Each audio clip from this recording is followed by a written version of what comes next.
أعوذ بالله من الشيطان الرجيم. بسم الله الرحمن الرحيم. والتين والزيتون وطور سينين وهذا البلد الأمين لقد خلقنا الإنسان في أحسن تقويم ثم رددناه أسفل سافلين إلا الذين آمنوا وعملوا الصالحات فلهم أجر غير ممنون فما يكذبك بعد بالدين أليس الله بأحكم الحاكمين. صدق الله العظيم.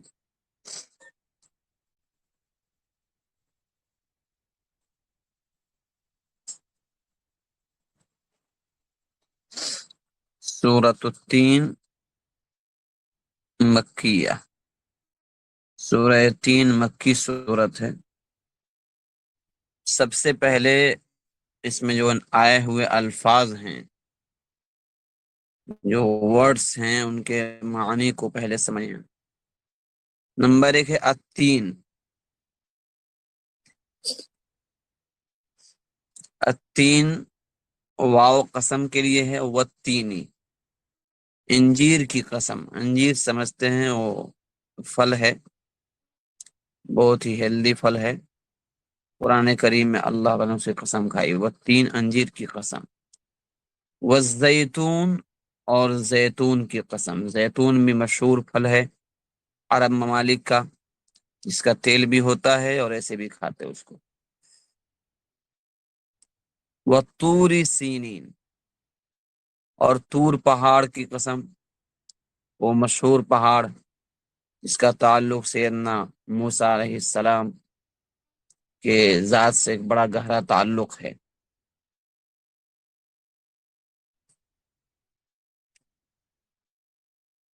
اور سنین کا مطلب ہے سینہ وادی والا۔ هذا البلد، اور اس شہر کی قسم، مکہ مکرمہ مراد ہے۔ الامین امن والا۔ الانسان پڑھ چکے ہیں، فی احسن، احسن کا معنی ہے بہترین۔ تقویم سانچہ۔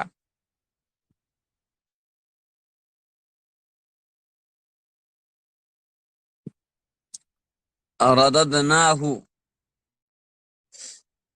لوٹایا ہم نے اس کو، اسفل نیچے، سافلین نچلوں میں سے، نچلوں سے۔ الصالحات نیک کام، ممنون منے ختم ہونے والا، غیر ممنون کبھی ختم نہ ہونے والا۔ یکذب آ چکا ہے، دین آ چکا ہے، پڑھ جان چکے ہیں۔ احکم بڑے حاکم، الحاکمین سب حاکموں سے۔ اب ترجمہ دیکھتے ہیں۔ والتین والزیتون، قسم ہے انجیر کی اور زیتون کی۔ وطور سینین، اور طوری سینین کی۔ وَهَذَا الْبَلَدِ الْأَمِينَ، اور اس امن والے شہر کی۔ لَقَدْ خَلَقْنَا الْإِنسَانَ فِي أَحْسَنِ تَقْوِيمٍ، لقد تحقیق کے، ہم نے، خلقنا ہم نے پیدا کیا، الانسان انسان کو، فی احسن تقویم سب سے اچھے سانچہ میں۔ ثم رددناہ، پھر ہم لوٹا دیتے ہیں، اسفل سافلین، اسفل سافلین میں۔ الا الذین آمنوا، جو لوگ ایمان لائے، وعملوا الصالحات، اور اچھے کام کیے، فلہم اجر غیر ممنون، سو ان کے لیے ثواب ہے جو کبھی ختم نہ ہوگا۔ فما یکذبک، فما تو جو،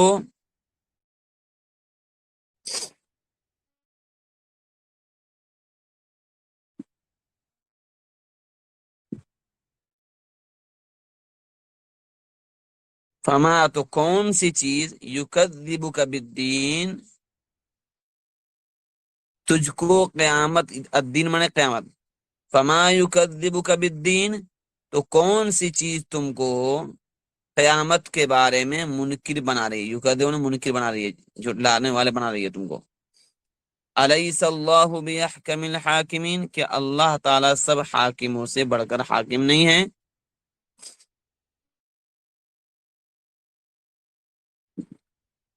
تفسیر یہ ہے، اللہ تعالی شانہ نے تین یعنی انجیر اور زیتون یعنی زیتون، اور البلد الامین یعنی شہر مکہ مکرمہ، اور طور سینین یعنی طور پہاڑ کی قسم کھا کر انسان کے بارے میں فرمایا کہ ہم نے اسے احسن تقویم میں پیدا کیا، یعنی سب مخلوقوں میں بہتر سانچے میں انسان کو ڈھالا، انسان کو بنایا، پھر اسے پسترین حالت میں لوٹا دیا، اسفل سافلین یعنی بالکل نچلے حالت میں اس کو لوٹا دیا۔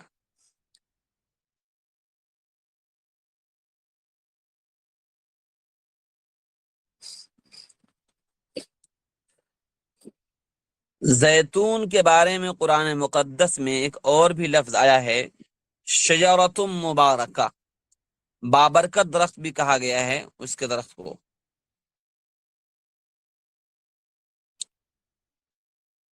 اسی طرح اللہ تعالیٰ نے طور سینین، اس کو سورہ مومنون میں طور سینا کا لفظ سے اللہ نے ارشاد فرمایا ہے۔ میں پہلے ہی بتایا کہ یہ وہی پہاڑ ہے جس پر حضرت موسیٰ علیہ السلام کو اللہ تعالیٰ سے ہم کلامی کا شرف حاصل ہوا، اللہ تعالیٰ سے بات کرنے کا موقع نصیب ہوا۔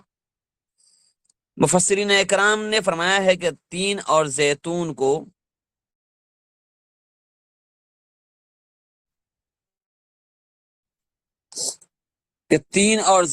جو ہے کثیر المنافع یعنی بہت بابرکت اور بہت نفع دینے والا درخت ہے، اور کوہ طور یعنی طور پہاڑ کا بابرکت ہونا، اس کا افضل ہونا تو ظاہر سی بات ہے سب کو معلوم ہے۔ چوتھی چیز جس کی قسم کھائی گئی ہے البلد الامین، یعنی مکہ معظمہ ہے، اس کا بابرکت ہونا تو کیا کہنا، سب کو معلوم ہے، کہ کعبۃ اللہ وہیں پر ہے۔ سورہ آل عمران میں اللہ فرماتے ہیں کہ مبارکن و ہدی للعالمین،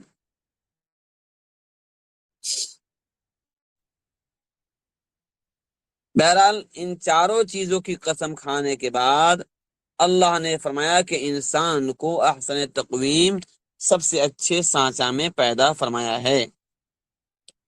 اصل میں حقیقت میں اللہ تعالی شانہ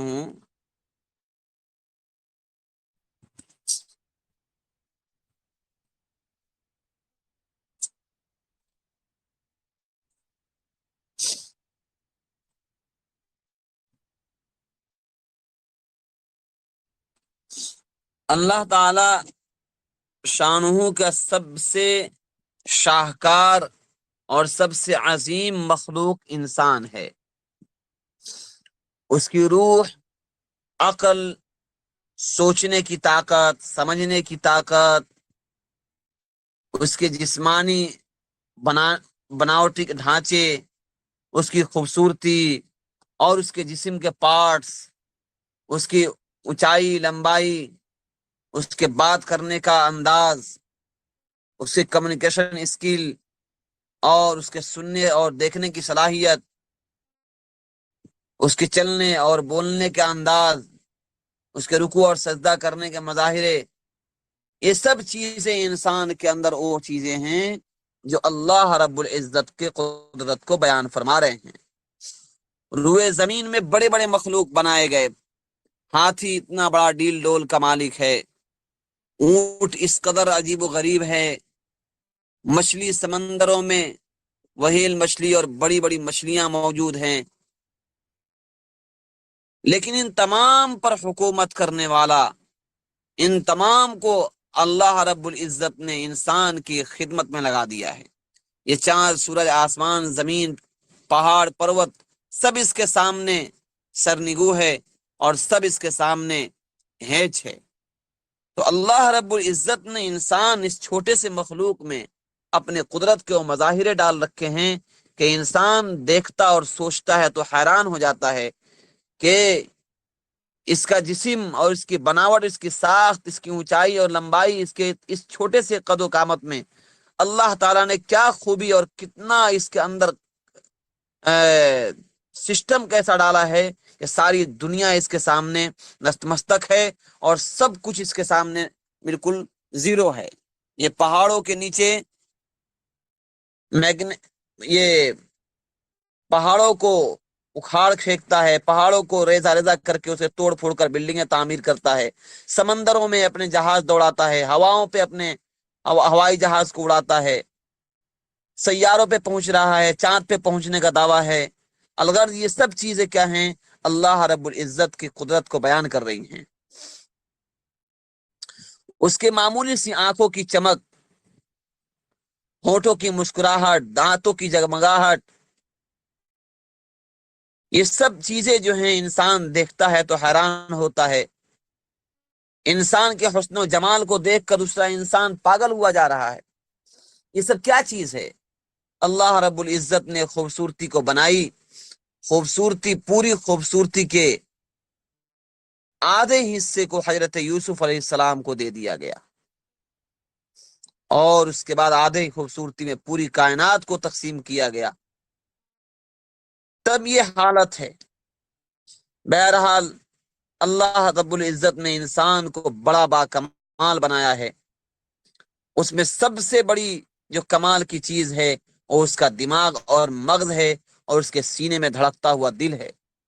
دونوں اللہ تعالیٰ کے علوم، اللہ کے علم اور معرفت کا خزانہ ہے۔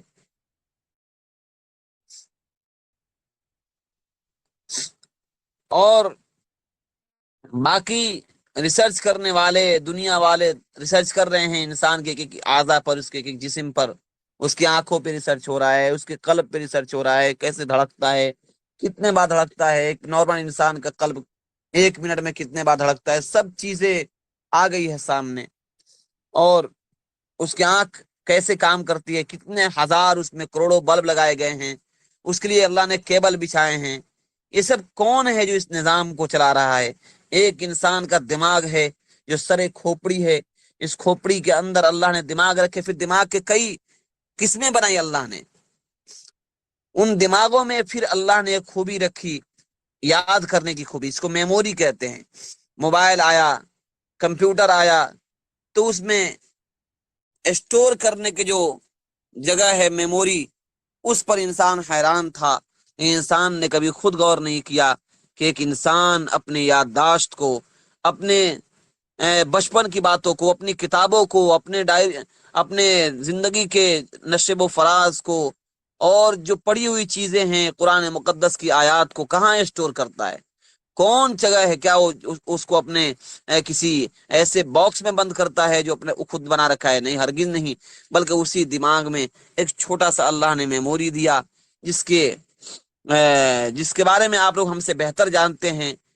غالباً اس کو پیٹا بائٹس کہتے ہیں، 2.5 پیٹا بائٹس غالباً اس کی پاور ہے، جس کو 25 لاکھ جی بی میں اس کو لوگوں نے اس کو بتایا ہے کہ ون پیٹا بائٹس میں 10 لاکھ جی بی، یعنی 2.5 مطلب 25 لاکھ جی بی پاور کا انسان کا میموری ہے، جس میں ہزاروں گھنٹوں کی چیزیں اس میں کیچ ہو رہی ہے۔ اور حقیقت ہے، انسان بڑی بڑی کتابیں پڑھتا ہے، بڑے بڑے تھیوری اور بڑی بڑی چیزیں پڑھ کر اس میں اسٹور کر رہا ہے۔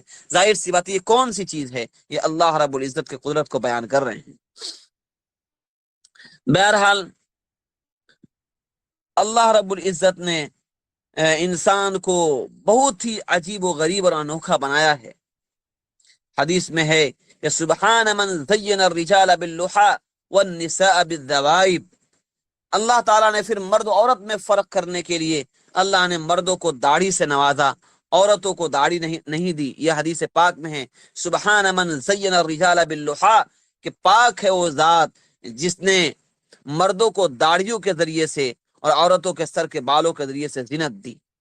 اس حدیث پر بہت سارے لوگ ریسرچ کیے اور پھر بتائے کہ مردوں کو داڑھی کیوں دیا گیا، اس کے اندر کیا خوبی ہے، داڑھی مڑانے سے کیا کیا نقصانات ہو سکتے ہیں، کون کون سی بیماری انسان کو لگ سکتی ہے مردوں کو۔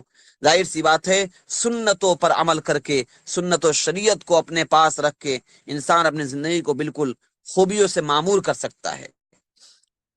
اس کے بعد اللہ تعالیٰ نے سر کے نیچے ایک سینہ ہے، اس سینے میں ایک دل ہے جو تدبر غور و فکر کی جگہ ہے، پھر اس کے نیچے پیٹ ہے جو خالی ہے، اس کو بھرنا پڑتا ہے۔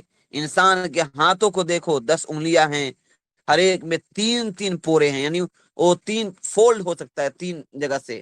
یہ فولڈ اگر نہ ہو، انسان کی انگلی یوں ہی کھڑی رہ جائے، انسان اپنے آپ کو معمول یہ کیا سمجھنے لگتا ہے، تھوڑا عقل تھوڑا علم اس کو ملتا ہے تو یہ بہت بڑا باکمال سمجھنے لگتا ہے۔ اگر اللہ تعالیٰ صرف اس کے انگلیوں کو، یہ فولڈ کو اگر اللہ بند کر دے تو انسان کا جینا مشکل ہو جائے، نہ وہ کھا سکے، نہ اپنی ضرورت کو پوری کر سکے، بلکہ وہ بالکل دوسرے انسان کا محتاج ہو کر رہ جائے گا۔ پھر ہتھیلی ہے جس میں انگوٹھا بھی لگا ہوا ہے، سب انگلیاں مڑتی ہیں، موڑنے سے ہتھیلی میں گہراؤ پیدا ہوتا ہے، پھر انسان اس سے کچھ پکڑ سکتا ہے۔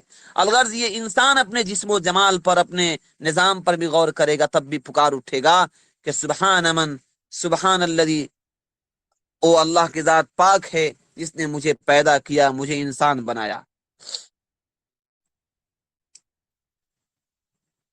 بہرحال اللہ تعالیٰ ایک جگہ فرماتے وَلَقَدْ كَرَّمْنَا بَنِي آدم وَحَمَّلْنَاهُمْ فِي الْبَرِّ وَالْبَحْرِ وَرَزَقْنَاهُمْ مِنَ الطَّيِّبَاتِ وَفَضَّلْنَاهُمْ عَلَى كَثِيرٍ مِّمَّنْ خَلَقْنَا تَفْضِيلًا، اور ہم نے آدم کی اولاد کو عزت دی، اور ہم نے ان کو خشکی اور دریا میں سوار کیا، اور اچھی اچھی چیزیں ان کو عطا فرمائی، اور ہم ان کو اپنی بہت سی مخلوقات پر فوقیت دی۔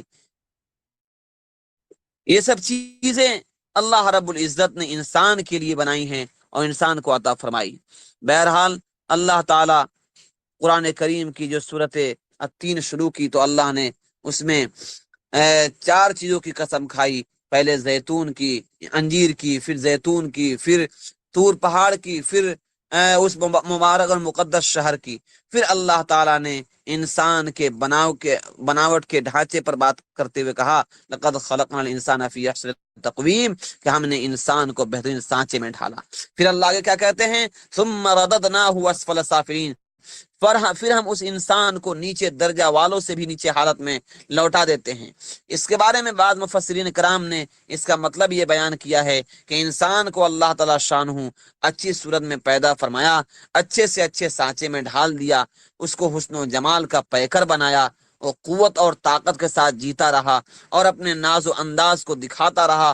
پھر اللہ تعالیٰ نے اسے بڑھاپا دیا تو بہت گئی گزری حالت میں ہو گیا، نظر بھی کمزور ہو گئی، کان بھی بہرے ہو گئے، دل میں بھی کمزوری پیدا ہو گئی، اور انسان بھولنے کا بیماری کا شکار ہو گیا، دماغ بھی بیکار ہو گیا، اور سوچنے اور سمجھنے کی طاقت ختم ہو گئی، اور کمر بھی انسان کے جھک گئے، اور ٹانگیں بھی اس کے لڑکھڑانے لگے، دوسروں پر وہ دوسرے انسان کے لیے بوجھ بننے لگا، خدمت کا محتاج ہو گیا۔ یہ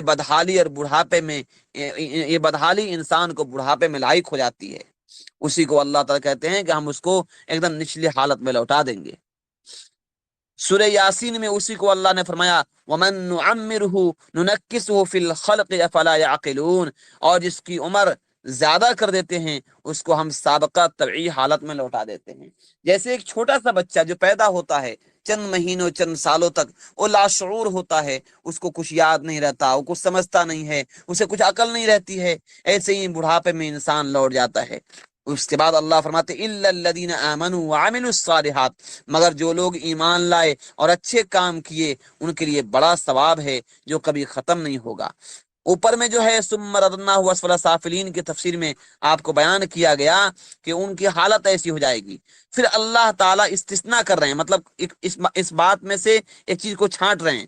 مطلب یہ ہے کہ مومنین اور جو صالح اور نیک لوگ ہیں وہ بڑھاپے کی حالت کو پہنچ کر بھی وہ ناکام نہیں رہتے، وہ ایمان پر جمے رہتے ہیں، ان کے ایمان و اعمال کی وجہ سے ان کا ثواب جاری رہتا ہے، اور یہ اجر موت کے بعد انہیں مل جائے گا جو کبھی ختم نہ ہوگا۔ دوسری بات یہ ہے کہ ان کا دماغ بھی کام کرتا ہے اور ان کا اور بھی آدھا کام کرتا ہے، بہتر طریقے سے کام کرتا ہے۔ ہمارے استاد محترم دارالعلوم دیوبند کے محدث کبیر حضرت شیخ نصیر احمد خان صاحب رحمۃ اللہ علیہ 96 کے عمر میں انتقال فرمائے، 94 سال کی عمر میں الحمدللہ ہم لوگوں کو بخاری شریف پڑھا رہے تھے۔ یہ ظاہر سی بات ہے، معمولی بات نہیں ہے، یہ اللہ کے نبی کی حدیث کی برکت تھی۔ وہ روزانہ قال اللہ قال رسول صلی اللہ علیہ وسلم صدائیں بلند کرتے تھے، حدیث پاک درود شریف بار بار پڑھتے تھے، جس کی برکت سے اللہ نے بڑھاپے کی حالت میں بھی ان کی حالت ایسی بدحال نہیں کیا کہ وہ بالکل دوسرے کے لیے وبال بن جائیں۔ اس وقت بھی ہمارے استاد محترم شیخ علامہ نعمت اللہ اعظمی دامت برکاتہم باحیات ہیں، 90 سے اوپر ان کی عمر ہو چکی ہے، ان بھی قریب 95 کی عمر قریب ہیں، ابھی بھی دارالعلوم دیوبند میں پڑھا رہے ہیں۔ تو یہ ظاہر سی بات ہے، کیا ہے؟ یہ حدیث پاک کی برکت ہے، قرآن مقدس سے محبت کی برکت ہے۔ آج بھی پوری دنیا سے لوگ ان کے پاس علوم حاصل کرنے کے لیے، ان سے سمجھنے کے لیے آتے ہیں۔ تو انسان اگر اپنے اعمال کو درست رکھتا ہے اور نیک اعمال کرتا ہے، ایمان پر قائم رہتا ہے، اور تو بڑھاپے کی حالت میں بھی کیا ہے، وہ اس کیفیت کو اللہ اسے نہیں پہنچاتے ہیں حدیث پاک اور قرآن کریم اور درود شریف کی برکت سے۔ اس کے علاوہ جو لوگ ایمان پر جمے رہتے ہیں، اچھے اعمال پر جمے رہتے ہیں، اللہ تعالیٰ ان کے اعمال، ان کی جو پہلے کے اعمال تھے، اگر کچھ کمزوری کی وجہ سے چھوٹ بھی جاتے ہیں، اللہ ان سب کا ثواب اس کو برابر دیتے رہتے ہیں اور اس میں سے کچھ کمی نہیں کرتے ہیں۔ علماء تفسیر میں سے کچھ حضرات نے لکھا ہے کہ اسفل سافلین سے دوزخ مراد لی ہے، ان کی بات زیادہ دل کو لگتی ہے۔ چنانچہ صاحب معالم التنزیل نے لکھا ہے کہ قال الحسن و قتادہ و مجاہد ثم رددناه الى النار یعنی الى اسفل السافلین لان جہنم بعضها اسفل من بعض۔ مطلب یہ ہے کہ حضرت حسن اور حضرت قتادہ مجاہد نے فرمایا کہ اسفل سافلین سے مراد دوزخ ہے، اس سے مختلف طبقات ہیں یا بعض سے نیچے ہیں۔ اس صورت میں دونوں آیتوں کا مطلب یہ ہوگا کہ ہم نے انسان کو سب سے اچھے سانچے میں ڈھالا ہے، اس کے حسن، خوبصورتی اور قد و قامت اور اس کا اعضا اور اس کے جمال و خوبصورتی، یہ سب اللہ نے اس کو نوازا ہے۔ پھر انسانوں کو اس انعام کے شکریہ میں شکر گزاری کرنا چاہیے، ایمان لا کر اچھے اعمال کو کرنا چاہیے۔ لیکن انسانوں کی دو قسمیں ہو گئی، بعض مومن ہو گئے، بعض کافر ہو گئے۔ کافروں میں بھی فرق ہو گیا کہ ان میں کچھ کفار ایسے ہوں گے جو جہنم کے بہت ہی نچلے طبقے میں ڈالے جائیں گے، کچھ اوپر کے طبقے میں رہیں گے۔ تو گویا کہ جو لوگ بدترین ہوں گے ان کے لیے اسفل سافلین یعنی جہنم کا ذکر اللہ نے فرمایا۔ دونوں مطلب علماء اکرام نے اس کا لکھا ہے۔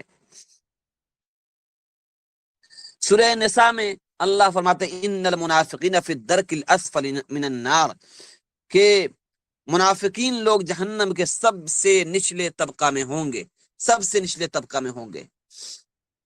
کہ جو کفار دنیا میں حسن و جمال اور خوبصورتی اور اچھے پرسنالٹی کے مالک تھے، وہ دوزخ میں جائیں گے، دنیا کی خوبصورتی اور چال ڈھال اور ناز و انداز کی اور سب کچھ کام نہ آئے گی، بلکہ وہ جہنم کے ایندھن بنا دیے جائیں گے۔ اللہ ہم سب کی حفاظت فرمائے۔ صاحب روح المعانی علامہ آلوسی رحمۃ اللہ علیہ نے اسی کو ترجیح دی ہے اور فرمایا ہے کہ اسفل سافلین سے مراد ہے جہنم کے نچلے طبقہ میں ڈالا جانا۔ تو گویا کہ اس سے مراد ہوں گے جو لوگ اچھے اعمال نہیں کرنے والے ہیں انسانوں میں سے، اللہ تعالیٰ ان کو جہنم کے نچلے طبقے میں ڈالے گا۔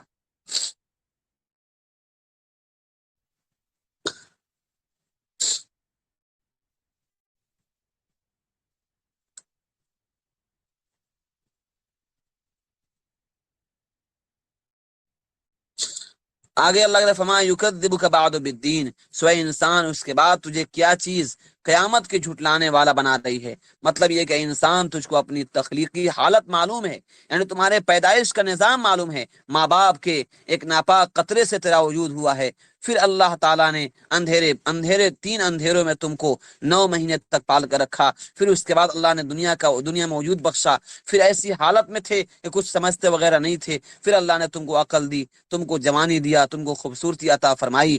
تو ان تمام چیزوں کے مل جانے کے بعد تمہیں تو چاہیے تھا کہ اللہ تعالیٰ کی شکر گزاری کرتے، قیامت کا اقرار کرتے، لیکن تم نے نہ جانے کیوں قیامت کا انکار کر دیا۔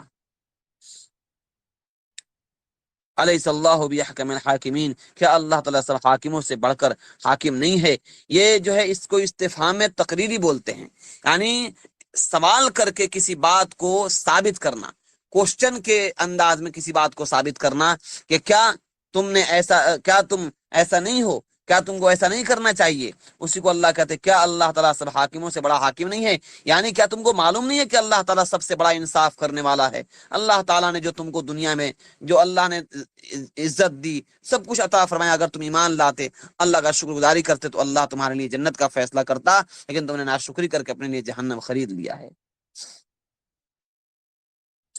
اور سب سے بڑی بات یہ ہے کہ اللہ ہی تعالی حاکم ہے، اسی کے فیصلے نافذ ہوں گے دنیا میں بھی اور آخرت میں بھی۔ وَقُضِيَ بَيْنَهُمْ بِالْحَقِّ وَقِيلَ الْحَمْدُ لِلَّهِ رَبِّ الْعَالَمِينَ، یعنی اب فیصلہ مکمل ہو گیا اور اللہ ہی تعالیٰ کے لیے سب کچھ تعریف ہے۔ حضرت ابو ہریرہ رضی اللہ عنہ سے روایت ہے کہ نبی علیہ السلام نے ارشاد فرمایا کہ جب تم میں سے کوئی شخص سورہ التین و زیتون پڑھنا شروع کرے، پھر علیہ اللہ بحکم الحاکمین پر پہنچے تو یوں کہے بلا وانا علی ذلک من الشاہدین، بلا کیوں نہیں، یعنی علیہ اللہ بحکم الحاکمین، کہ اللہ تعالیٰ سب سے بڑا حاکم نہیں ہے؟ تو اس پہ جو انسان جو ہی پہنچے تو کیا کہے، بلا کیوں نہیں، وانا علی ذلک من الشاہدین، واقعی اللہ تعالیٰ سب سے بڑے حاکم ہیں اور میں اس پر گواہ ہوں۔ یہ انسان کو پڑھنا چاہیے، حدیث پاک میں آتا ہے، یہ مستحب ہے۔ اگر عربی مجھ کو نہ آئے بلا انا اعلی ذلک من الشاہدین، اگر اس کو عربی میں نہ کہنا ہے تو اردو میں ہی کہہ لے کہ ہاں میں بے شک اللہ تعالیٰ سب سے بڑا حاکم ہے اور میں اس پر گواہ ہوں۔ اردو میں نہ کہے، بنگلہ میں کہہ لے، انگلش میں کہہ لے، کسی بھاشا میں یہ بات کہہ لے کہ اللہ نشچے اللہ پاک سب سے بڑا حاکم، آمین اوپر گواہ۔ بہرحال اور جو شخص لا اقسم بیوم القیامہ پڑھنا شروع کرے، پھر علیہ ذالک بقادر علی ان یحیی الموتى پر پہنچے تو یوں کہے بلا، واقع یہی بات ہے کہ اللہ تعالیٰ مردوں کو دوبارہ زندہ کرنے پر قادر ہے۔ اور جو شخص سورہ المرسلات پڑھنا شروع کرے، پھر فبأی حدیث بعدہ یؤمنون پر پہنچ جائے تو یوں کہے آمنا باللہ، یعنی ہم ایمان لائے اللہ پر۔ مشکات شریف میں روایت موجود ہے۔ بہرحال سورہ التین کی تفسیر تھوڑی سی لمبی ہو گئی، لیکن یہ بہت ہی اہم باتیں تھی، بلکہ میں نے بہت سے حذف بھی کر دی، بہت سی باتیں میں نے نہیں بتائی آپ حضرات کو۔ انسان کو اس صورت مبارکہ میں اللہ رب العزت نے انسان پر کھل کر بات کیا۔ اللہ نے انسان کے اندر عجیب و غریب اللہ نے جو تخلیق فرمائی ہے، انسان کو ایک عجیب و غریب نمونہ بنایا ہے، اس کو چاہیے کہ خود اپنے اوپر غور کرے، کیونکہ اللہ نے اس کو عقل دی ہے، اور اس عقل کو کام میں لا کر انسان مریخ پر پہنچ رہا ہے، ستاروں پہ کمندے ڈال رہا ہے، چاندوں پر پہنچنے کی کوشش کر رہا ہے، ہواؤں میں خلاؤں میں اپنے جہازوں کو اڑا رہا ہے، سمندروں کے تہ میں پہنچ رہا ہے، اور ٹائٹنس کے ذریعے سے اس سمندر کے تہ میں پہنچ کر وہ کیا کیا نہ نظارے دیکھ رہا ہے۔ تو اس کو چاہیے کہ کبھی اپنے اندر بھی غور کرے، خود کو پہچانے کہ میں کون ہوں، مجھے کیسے بنایا گیا، میرے چہرے کتنے خوبصورت ہیں، میرے دانت کا نظام اللہ نے کیسے بنایا، سننے کا سسٹم اللہ نے کیسے بنایا، اور پھر ہم کو دیکھنے کا سسٹم اللہ نے کیسے بنایا، پورے اپنی زندگی پر غور کرے تو اس کو کہنا پڑے گا تبارک اللہ احسن الخالقین، کہ اللہ بڑی بابرکت ہے اور کیا ہی بہتر تخلیق کرنے والا ہے۔ اللہ تعالی ہم سب کو اپنے اوپر غور کرنے کی توفیق عطا فرمائے۔ کوئی سوال ہو تو پوچھ سکتے ہیں۔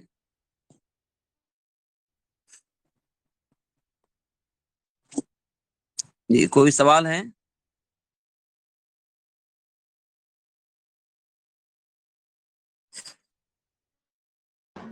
جی ٹھیک ہے انشاءاللہ۔ آواز جا رہی تھی نا؟ جی آواز آ رہی تھی۔ ٹھیک ہے، تھوڑی سی طبیعت بھی خراب ہے، دعا کر۔ میرا ایگزام چل رہا ہے، اتنی دھوپ ہو رہی ہے، 50-60 منٹ دور جانا پڑتا ہے، بائک سے جا رہے ہیں آ رہے ہیں، پوری حالت خراب ہو جا رہی ہے۔ دن میں 12 بجے نکلنا پڑتا ہے، پھر شام میں لوٹنا پڑتا ہے۔ اب عشاء کے ٹائم لوٹتا ہوں، مغرب تک کبھی کبھی۔ ٹھیک ہے، جزاکم اللہ ٹھیک خیر، ہے، السلام علیکم و رحمۃ اللہ وبرکاتہ.